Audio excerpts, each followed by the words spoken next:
In today's video, I'm going to teach you how to add a section in Framer so you can organize your designs quickly and professionally. This is super helpful whether you're building a website layout or structuring a page with different content areas. So let's jump right in. First, open your project inside Framer. Once you're in your workspace, look for the Insert panel. You'll usually find it as a plus icon or in the top toolbar. This is where Framer stores all the elements you can add to your project. Inside the Insert menu, scroll or search for the category called Sections. This is where Framer makes things really easy for you.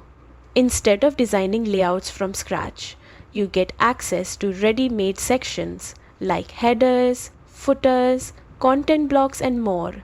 These are all designed to look clean, modern and consistent across your project. When you find a section you like, simply click on it to add it to your page.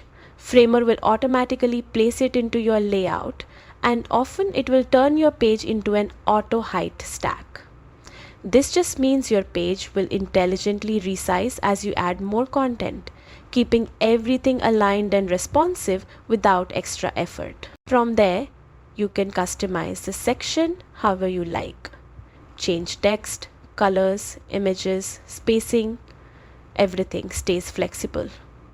You can even stack multiple sections together to build out an entire page structure quickly, and that's it. Adding sections in Framer is one of the fastest ways to create clean layouts without starting from scratch, making your workflow smoother and your designs more polished. Happy designing!